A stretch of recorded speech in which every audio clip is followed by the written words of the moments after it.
என்ன இது புது பழக்கம்? இது எப்பவும் உங்ககிட்ட தானே இருக்கும்.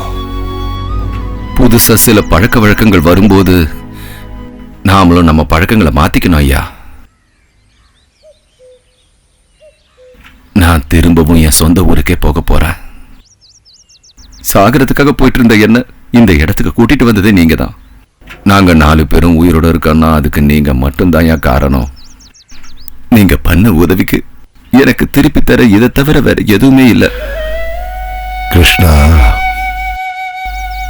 மண்ணில் விளையிற எதுவும் நாம சாப்பிடுறதும் நாம விதைச்சது கிடையாது.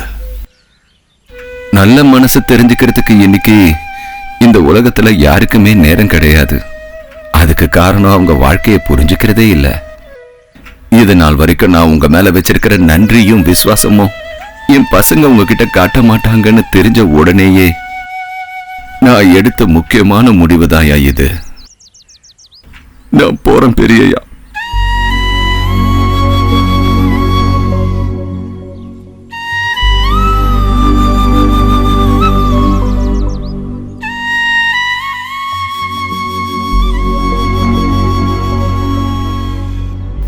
முதல்ல எல்லாரும் ஒண்ணு புரிஞ்சுக்கோங்க.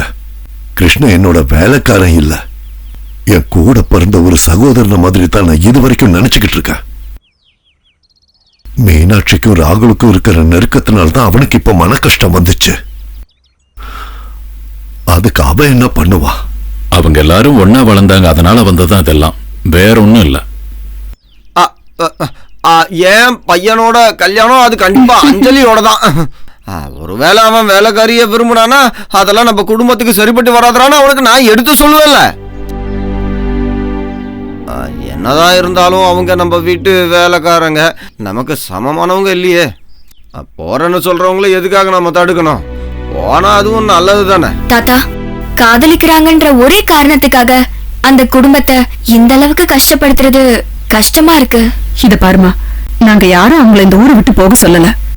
கிருஷ்ண மாமா தான் இப்படி ஒரு முடிவை பத்தி அப்பா கிட்ட சொன்னாரு. அந்த குடும்பத்தை தள்ளி வைக்கிறதுக்கு முன்னாடி நீங்க எல்லாரும் ஒரு விஷயத்தை தெரிஞ்சுக்கோங்க. பல வருஷங்களுக்கு முன்னால ஒருத்தர் இந்த வீட்டுக்கு வந்து பொண்ணு கேட்டாரு. அந்த மாதிரி ஹரி கேட்டா அன்னையோட வாழ்க்கையை முடிச்சுப்பேன்னு அவங்க அப்பா அவன் கிட்ட சொல்லி மிரட்டி இருக்காங்க. ஹரியும் நானும் ஒன்னா சேர்ந்துட கூடாதுன்னு தன்னோட உயிரையே கொடுக்க அவங்க அப்பா முடிவோட இருக்காரு. அது சரி, அப்ப இந்த மாதிரி சில விஷயங்கள் எல்லாம் இங்க நடந்துட்டு இருந்துச்சுல்ல?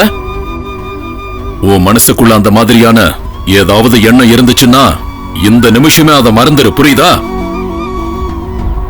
மனோவுக்கும் உனக்கும் தான் கல்யாணம்னு நான் முடிவு பண்ணிட்டேன். அதுதான் நடக்கும்.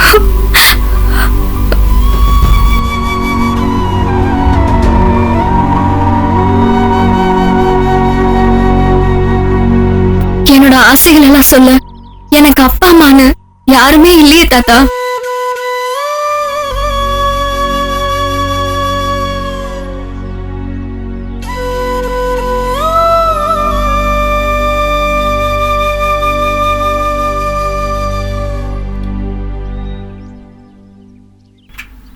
என் பசங்க பண்ண துரோகத்தை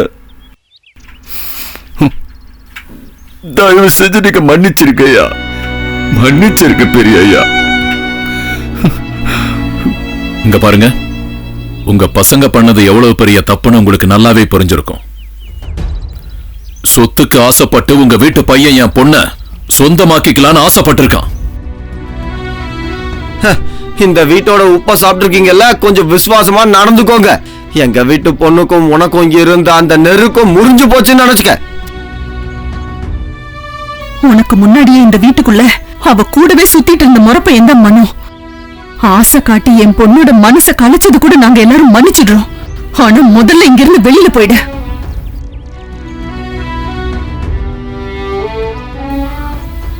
நீ என்ன சொல்ற? பெரியய்யா, சின்ன வயசுல இருந்து நான் தான் அவன் மேல ஆசை வச்சிருந்தேன்.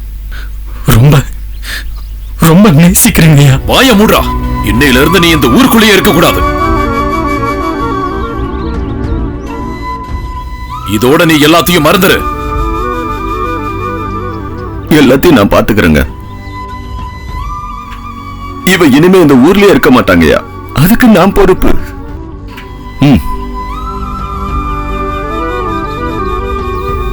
நில்லுங்க.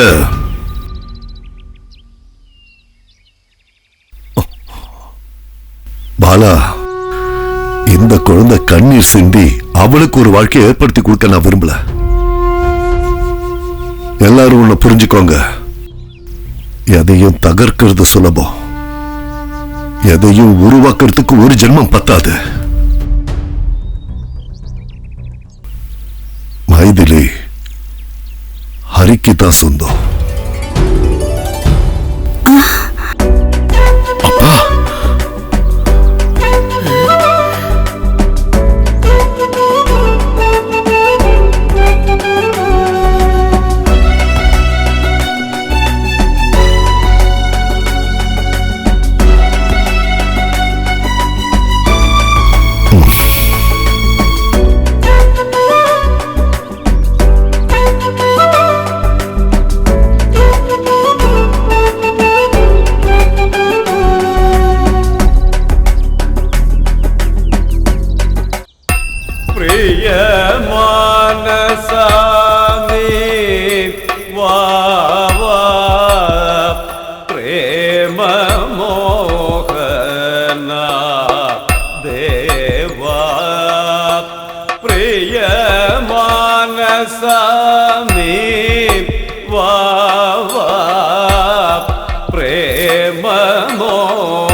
பிறப்புக்கும் இறப்புக்கும் அப்பால என் ஆத்மா தேடி அலையிற புனர்ஜனி நதிக்கரையில யாரோட சாபமும் இல்லாத ஒரு ஜென்மம் பிச்சையா கேக்குறவங்கிட்ட பெண் ஜென்மத்தோட பாப புண்ணியங்களுக்கு இடையில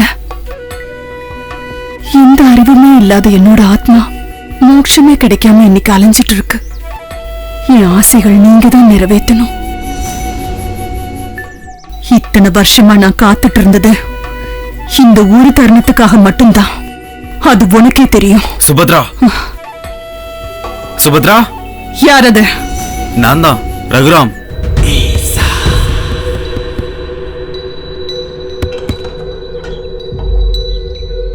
நீ எதுக்கு இங்க வந்த? சுபத்ரா, உன்னை பாக்குறதுக்காக இங்க வர்றதுக்கு ராத்திரி வரைக்கும் என்னால காத்திருக்க முடியல.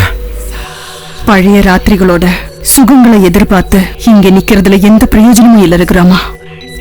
நீ போட்ட வேஷத்தை மட்டும்தான் இன்னைக்கு வரைக்கும் நான் விரும்பினேனே ஒழிய உன்னை விரும்பல ரகுராமா.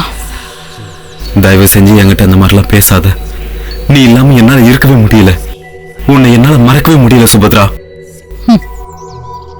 உன் ஆட்ட பெருமையால ஒருவேளை பல வாசல்கள் திறக்கலாம். ரகுராமனுக்காக என்னைக்குமே திறக்கட்டும். ஆனா இந்த சுபத்ரா வாசல் திறக்காது. சுபத்ரா,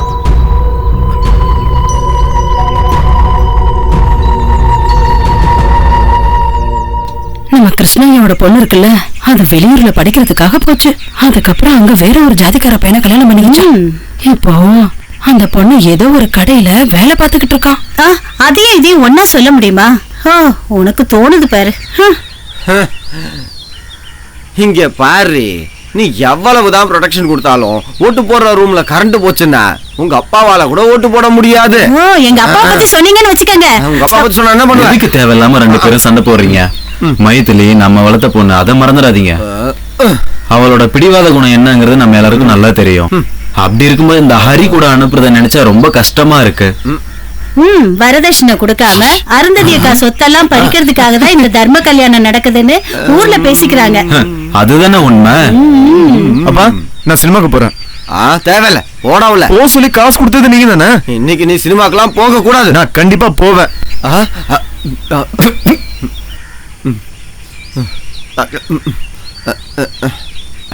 செல்லக்குட்டி, ரொம்ப லேட்டாலாம் வரக்கூடாது என்ன? போ.